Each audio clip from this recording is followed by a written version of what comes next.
Hello class ninth. बेटे आज मैं आपको आपका नेक्स्ट चैप्टर काव्यांश में यमराज की दिशा इसे समझाने का प्रयास कर रही हूँ। इसके कवि हैं चंद्रकांत देवताले। तो पाठ को शुरू करने से पहले थोड़ा मैं आपको कवि परिचय दे दूँ, जो कि ज़रूरी भी है। चंद्रकांत देवताले मध्य प्रदेश के जन्मे हुए 1936 में मध्य प्रदेश में जन्मे थे और शैक्षणिक यानी कि लेखन में भी रुचि रखते थे और शिक्षण कार्य में भी रुचि रखते थे। शिक्षण कार्य इनका आजीविका का साधन था। इसके साथ साथ इन्होंने लेखन कार्य में काफ़ी उत्कृष्ट स्थान प्राप्त किया, जिसमें जो प्रमुख रचनाएं इनकी थी उन रचनाओं में हड्डियों में छिपा जर, दीवारों पर खून से लगड़बग्गा हंस रहा है, भूखंड तप रहा है, पत्थर की बेंच, इतनी पत्थर रोशनी और उजड़ में संग्रहालय। प्रमुख जो इनके संग्रह हैं वो हैं, ये थे प्रमुख। और इसमें इनको इनकी उत्कृष्ट कविताओं के कारण, उत्कृष्ट रचनाओं के कारण अनेक पुरस्कारों से भी इनको नवाजा गया इनके जीवन काल में ही। और इस तरह से जो इस समय आपके चैप्टर में जो पाठ है जिसका नाम है यमराज की दिशा, ठीक, तो इसमें कवि जो हैं वो एक समाज में फैली ऐसा भय, ऐसा भयावह परिस्थिति का इस कविता के माध्यम से जिक्र कर रहे हैं, उसका वर्णन कर रहे हैं और आगाह कर रहे हैं समाज को कि समाज में जो है वो बहुत ज़्यादा शोषण व्यवस्था व्याप्त है। जिस समय कवि ने ये कविता लिखी होगी उस समय अंग्रेजी शासन से हमें शुरुआती तौर पर मुक्ति मिली होगी उस समय। तो उस समय क्या था कि भारतीयों पर जो अंग्रेज़ थे या और भी जो नवाब लोग बच गए थे वहाँ के, उन्होंने बहुत ही अन्याय अत्याचार किया था। तो उनकी जो नीतियाँ थी उन नीतियों पर प्रहार करते हुए एक माँ के रूप में वह बता रही है अपने बच्चे को और समाज को शिक्षा देंगे। इस कविता में एक माँ अपने बच्चे को बता रही है कि दक्षिणपंथी विचारधारा जो है वो हमारे लिए कितनी खतरनाक है, कितनी शोषण वाली है और उस पर जाना जो है वो विनाश का कारण बन सकता है। तो इस तरह से इस कविता के माध्यम से पूरी बात यही समझाने की कवि ने कोशिश की, ठीक। अब देखिए, बुक देखिए आप अपनी कि माँ की ईश्वर से मुलाकात हुई या नहीं कहना मुश्किल है, पर वह यही जताती थी कि जैसे ईश्वर से उसकी बातचीत होती रहती है और उससे प्राप्त सलाहों के अनुसार जिंदगी जीने और सुख बर्दाश्त करने के रास्ते खोज लेती है। और कवि कहते हैं कि मेरी माँ जो है वो ऐसा जताती थी। मुझे लगता नहीं कि मैंने कभी देखा नहीं कि मेरी माँ जो है वो कभी ईश्वर से मिलती रहती है, यानी ईश्वर से मुलाकात मीन्स ईश्वर से मिलती है, ऐसा मैंने कभी साक्षात प्रत्यक्ष रूप से नहीं देखा। लेकिन यह कहना मुश्किल है कि नहीं होती होगी, माँ की ईश्वर से मुलाकात नहीं होती होगी, यह कहना मुश्किल है। क्यों? क्योंकि माँ ऐसे जताती थी, कोई भी बात को ईश्वर का डर बताकर ऐसे बताती थी कि जैसे ईश्वर साक्षात उसे आकर कह गया हो कि यह सही है और यह गलत है। इसलिए कहा कि ईश्वर से उसकी बातचीत होती रहती है, ठीक है। यानी कि ईश्वर उसे सन्मार्ग पर चलने के लिए, क्या मार्ग सन्मार्ग है, उसे माँ को प्रेरित करता रहता है और उस प्रेरणा को पाकर माँ हमको भी उस सन्मार्ग पर चलने की राय देती है। यह सब ऐसा लगता था कि वास्तव में ईश्वर के द्वारा ही मेरी माँ को बताया गया है, ठीक। और उससे प्राप्त सलाहों के अनुसार जिंदगी जीने और दुख बर्दाश्त करने के रास्ते खोज लेती है। तो किसी की भी माँ होती है, परिश्रमी होती है, तो कवि की माँ भी है। तो कवि का मानना ये है कि जो ईश्वर से सलाहें हैं, जो ईश्वर मेरी माँ को सलाह दे रहा है, उन सलाहों के अनुसार ही, उन सलाह के अनुसार ही माँ जो है वो ज़िंदगी जीती है। और उसके अलावा इतना दुख बर्दाश्त, यानी कि दुख सहन, बर्दाश्त का मतलब है सहन करने की शक्ति भी माँ को वह ईश्वर ही देता है। और इसीलिए माँ को उस सहन शक्ति के रास्ते अपने आप ही मिल जाते हैं, क्योंकि वह ईश्वर प्रदत्त होते हैं। इतना सहन शक्ति जो है वो माँ के अलावा कोई नहीं कर सकता। यह सत्य भी है, क्योंकि प्रत्येक माँ जो है वो सहन शक्ति, धैर्य और बहुत ज़्यादा परिश्रम का भंडार होती हैं। ठीक, यही कवि भी कहना चाहते हैं। अब आगे देखो, माँ ने एक बार मुझसे कहा था, दक्षिण की तरफ पैर करके मत सोना। देखिए, प्रत्येक माँ अपने बच्चों को उचित शिक्षा देती हैं, उचित राय देती हैं, जो उसके लिए कल्याणकारी हितकारी है वही कहती हैं। इसलिए कवि की माँ ने भी कवि से कहा कि कवि कहते हैं कि माँ ने एक बार मुझसे कहा था कि दक्षिण की तरफ पैर करके मत सोना।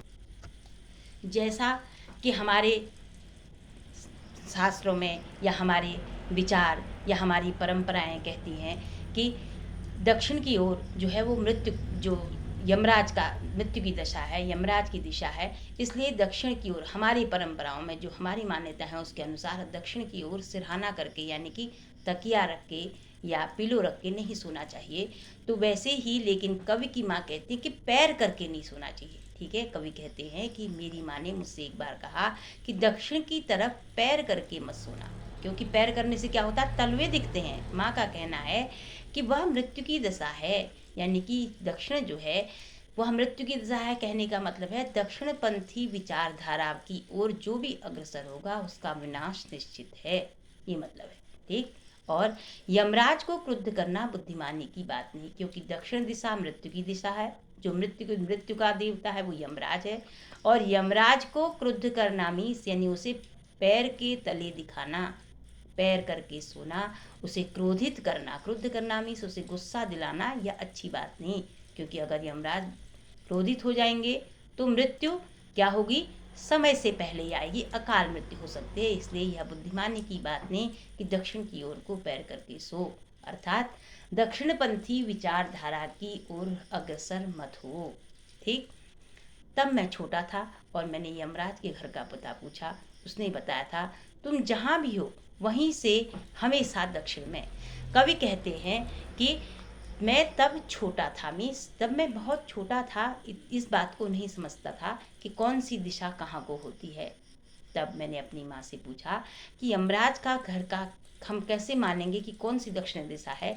तो माँ ने कहा कि तुम जहाँ भी हो वहाँ से जिस ओर तुम्हारे हमेशा दक्षिण दिशा होगी वही यमराज की दिशा होगी। तुम समझ जाना कि यह मृत्यु की दिशा है, ये इस दिशा की ओर पैर करके सोना एक अपराध है, समझदारी नहीं है। इसलिए दक्षिण की ओर को पैर करके मत सो। माँ की समझाइश के बाद दक्षिण दिशा को पैर करके मैं कभी नहीं सोया, और इससे फ़ायदा ज़रूर हुआ। दक्षिण दिशा पहचानने में मुझे कभी मुश्किलों का सामना नहीं करना पड़ा। कवि कहते हैं कि जब माँ ने मुझे समझाइश में समझाया क्या कि दक्षिण की ओर को पैर करके मत सो, तो मैं कभी नहीं सोया, क्योंकि प्रत्येक जो माँ का बच्चा है वह हर बच्चा अपनी माँ का कहना मानता है। और ऐसे ही कवि ने भी डर से, भय से या आदर से या सम्मान से कभी भी उस दिशा की ओर को पैर करके नहीं सोया। और उसका क्या हुआ, यानी कहने का मतलब है दक्षिणपंथी विचारधारा क्या है, वो शोषणकर्ताओं की विचारधारा है, जहाँ शोषित समाज है। तो ऐसे समाज की ओर को मैंने कभी भी क्या किया, महत्व नहीं दिया। और उसका परिणाम क्या हुआ कि और इसका फ़ायदा मुझे ज़रूर हुआ। इसका कवि कहते हैं कि इसका परिणाम मेरे लिए ये हुआ कि दक्षिण दिशा को पहचानने में मुझे कभी मुश्किल का सामना नहीं करना पड़ा। सामना करना पड़ा मीन्स मुझे कभी भी दक्षिण दिशा को पहचानने का मतलब है कि मुझे कभी भी संकटों से नहीं जूझना पड़ा। ठीक है, उसका कारण ये रहा कि मैं कभी भी विकट परिस्थितियों में या संकटों से मुझे नहीं जूझना पड़ा, और मैं कभी विकट परिस्थितियों में नहीं पड़ा। यह मेरी माँ का आशीर्वाद ही था। ठीक, उसके बाद कवि कहते हैं कि मैं दक्षिण में दूर दूर तक गया और मुझे हमेशा माँ याद आई। दक्षिण को लांघ लेना संभव नहीं था, होता छोर तक पहुंच पाता तो यमराज का घर देख लेता। कवि कहते हैं कि जब मैं बड़ा हुआ, बड़ा होने के बाद मैं दक्षिण में दूर दूर तक गया। मीन्स मैंने यमराज का घर देखने के लिए, उन शोषणकर्ताओं की जड़ तक पहुंचने के लिए, उस दक्षिणपंथी विचारधाराओं की जड़ तक पहुंचने के लिए बहुत कोशिश की। दक्षिण में दूर दूर तक जाने का मतलब है कि उन दक्षिणपंथी विचारधाराओं की उचितता अनुचितता के बारे में जानने के लिए मैंने बहुत कोशिश की। और अपनी माँ की बात मुझे हमेशा याद रही कि दक्षिण की ओर को, यानी दक्षिणपंथी विचारधारा को मत अपनाना। लेकिन दक्षिण को लांघ लेना संभव नहीं था। कहने का मतलब है कि दक्षिण पंथी विचारधारा को जाना, मृत्यु को प्राप्त करना और उस मृत्यु का को समझ पाना, मृत्यु का रहस्य समझ पाना, या आज तक किसी के लिए संभव ही नहीं हुआ तो मेरे लिए तो कैसे होता। ये मतलब है कि दक्षिण को लांघ पाना मीन्स उस मृत्यु का रहस्य समझ पाना मेरे लिए संभव नहीं हुआ। होता छोर तक पहुंच पाना तो यमराज का घर देख लेता। अगर यह संभव होता तो शायद मैं उस मृत्यु का कारण समझ पाता जो कि मेरी माँ मुझे समझाती थी। ठीक, पर आज जिधर भी पैर करके सो वही दक्षिण दिशा हो जाती है। सभी दिशाओं में यमराज की आलीशान महल हैं और वे सभी में एक साथ और अपनी दहकती आंखों के साथ विराजते हैं। माँ अब नहीं है और समाज की दिशा भी वह नहीं रही जो माँ जताती थी। बच्चे, ये लाइन जो है ये पूरी कविता का सार बताती है, इसीलिए ये लाइन जो है बहुत इंपॉर्टेंट है। सारी कविता का निचोड़ इसी पैराग्राफ में आ जाता है। क्या कि पर आज इधर भी पैर करके सो, जो समाज में भय व्याप्त है, जिसके कारण कवि ने यह कविता लिखी।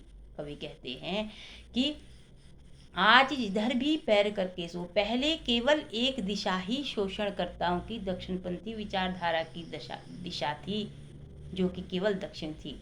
लेकिन वर्तमान समय में क्या हो गया कि प्रत्येक दिशा, हर दिशा दक्षिण दिशा है, यानी अर्थात सारी दिशाओं में शोषणकर्ता जो हैं वो व्याप्त हैं। और कहीं भी किसी को भी किसी का शोषण करने में, अपना आगे बढ़ने के लिए किसी को पीछे धकेलने में आज समाज में हर तरफ हर लोग दिखाई देते हैं। इसीलिए कवि कहते हैं कि सभी दिशाओं में यमराज की आलीशान महल है। आलीशान महल है का मतलब है चारों दिशाओं में शोषणकर्ताओं का साम्राज्य पूर्णतया व्याप्त है। आज एक ही दिशा, दक्षिण दिशा में ही यमराज, मृत्यु जो है वो किसी भी कदम पर कहीं पर भी आ सकती है। यानी कि दक्षिणपंथी विचारधारा चारों तरफ शोषणकर्ताओं द्वारा फैला दी गई है और वे सभी में एक साथ अपनी दहकती आंखों से विराजते हैं। और दहकती आंखों से विराजते हैं मीन्स वह कहीं पर भी अवसर नहीं चूकते हैं किसी का भी शोषण करने में, किसी को भी कुचलने में, अपना आगे बढ़ने में। दहकती आंखों के साथ यमराज का विचारना मीन्स कहीं पर भी मृत्यु का साम्राज्य चारों ओर फैला है। यह कवि ने तब लिख दिया जब कि समाज में इतना घोर अंधेर नहीं था। और वर्तमान में तो यह है कि व्यक्ति अगर निकल जाता है, और आज के परिप्रेक्ष्य में यह कविता पूर्णतः अक्षरशः सत्य सिद्ध भी होती है। कैसे? क्योंकि आज मनुष्य को पता नहीं वह सुबह घर से निकलता है, शाम को घर से ठीक समय पर पहुंच जाए। क्यों? कब कहाँ पर कौन कहाँ पर आतंकवादी घटना हो जाए, कब कहाँ पर ऐसी चीज़ हो जाए कि कब किसकी जीवन लीला समाप्त हो जाए, इसे कोई नहीं जानता। तब कवि ने कहा कि ये भयावह स्थिति समाज में जो चारों तरफ फैली है, दहकती आंखों से विराजते हैं यमराज। यानी कि आज चारों तरफ आतंक का भय, भय और आतंक का साम्राज्य चारों तरफ समाज में फैला है। ठीक, माँ अब नहीं है और यमराज की दिशा भी वह नहीं रही। तो कवि कहते हैं कि आज माँ भी नहीं रही और यहाँ माँ के साथ साथ दक्षिण दिशा भी वह नहीं रही। आज चारों दिशाएं जो माँ जानती थी, जो माँ बताती थी, वह दक्षिण दिशा केवल एक ही दिशा, यानी कि पहले कम जो भय था, आतंक था, वो कम था। लेकिन अब ऐसी भयावह स्थितियाँ हर क्षेत्र में, हर कण कण में, हर पल पल में विद्यमान है। तो उससे एक बहुत बड़ी सीख समाज को, एक बहुत बड़ी सीख मनुष्य को देना चाहता है कि प्रत्येक मनुष्य को अपने जीवन को चलाने के लिए हमेशा सतर्क होकर रहना चाहिए और दक्षिणपंथी विचारधारा से दूर रहकर अपनी संस्कृति, अपने संस्कारों को अपनाना चाहिए। तो बेटे ये तो हो गया आपका कविता का अर्थ। ठीक, कविता का अर्थ। और अब देखिए इस कविता में जो के आधार पर जो प्रश्न उत्तर बनते हैं आपके, और उन प्रश्न उत्तरों को पहले मैं आपको बताऊं, तब आपके अभ्यास के प्रश्न उत्तर बताऊंगी। इस कविता में पहला प्रश्न ये बनता है कि कवि को किस बात पर भरोसा नहीं है। शुरू में आपने पढ़ा था कवि को भरोसा नहीं है किस बात पर, कि माँ की ईश्वर से मुलाकात होती है या नहीं होती है। इसको उसने कभी देखा नहीं, तो इसलिए कवि को उस पर भरोसा नहीं है कि माँ की वास्तव में ईश्वर से मुलाकात होती है, या माँ हमको समझाने के लिए जब बताती तो ऐसा विश्वास दिलाती है हमको कि हाँ मेरी ईश्वर से मुलाकात होती रहती है। ठीक, माँ को ईश्वर की सलाह पाकर क्या लाभ मिलता था, मैंने बताया था आपको क्या लाभ मिलता था। माँ को जिंदगी जीने का तरीका अच्छी तरह से आ जाता था, और उसके साथ साथ दुखों को सहन करने का जो उपाय था, दुखों को सहन करने का जो रास्ता था वह आसानी से मिल जाता था। ठीक, फिर नेक्स्ट एक प्रश्न और बनता है कि माँ ने अपने पुत्र को क्या चेतावनी दी, क्या चेतावनी दी और क्यों दी। माँ ने अपने पुत्र को चेतावनी दी कि बेटे पैर करके दक्षिण दिशा को कभी मत सोना। क्यों? क्योंकि ऐसा करने से यमराज क्रुद्ध हो जाते हैं और मनुष्य की मृत्यु तक हो सकती है। ठीक, अब यमराज को क्रुद्ध करने का मतलब क्या था कवि का था कि मृत्यु या विना दक्षिणपंथी विचारधारा को अपनाकर अपने मृत्यु या विनाश को आमंत्रण देना, ये इसका आशय था। ठीक, दक्षिण दिशा का प्रतीकार्थ। अब बेटे प्रतीकार्थ क्या होता है? प्रतीकार्थ मीन्स देखिए कवि शाब्दिक अर्थ लिखता कुछ और है, उसका प्रतीक अर्थ मीन्स भावार्थ, उसका जो भाव होता है वो कुछ और होता है, उसे प्रतीकार्थ कहते हैं। प्रतीकार्थ का मतलब दक्षिणपंथी विचारधारा, मैंने बार बार बताया आपको। ठीक है, ये विचारधारा क्या है? मनुष्य की शत्रु है और मनुष्य को विनाश की ओर को ले जाती है, इसलिए ये विचारधारा जो है वो इसका मृत्यु से ये संबंध हो सकता है। ठीक, उसके बाद है दक्षिण का प्रतीकात्मक। फिर ये प्रतीकात्मक अर्थ दक्षिण, केवल दक्षिण का प्रतीकात्मक अर्थ क्या होगा? पूंजीवादी विचारधारा। ठीक है, दक्षिणपंथी विचारधारा मीन्स पूंजीवादी विचारधारा जो है वो दक्षिणपंथी विचारधारा को अभिव्यक्त करती है। उसके बाद फिर प्रश्न बनता है आपका, कवि दक्षिण की ओर को पैर करके क्यों नहीं सोया? कवि ने कहा कि मैं कभी नहीं सोया। क्यों? क्योंकि उसको कवि की माँ ने डरा रखा था कि दक्षिण की ओर को पैर करके सोना यमराज को क्रोधित करना है और इससे मृत्यु का संकट भी आ सकता है। इसलिए कवि कभी भी डर के मारे, भय के मारे दक्षिण की ओर को नहीं सोया, अर्थात दक्षिणपंथी विचारधारा को नहीं अपनाया। ठीक, अब उसके बाद देखिए दक्षिण को लांग लेना संभव क्यों नहीं था?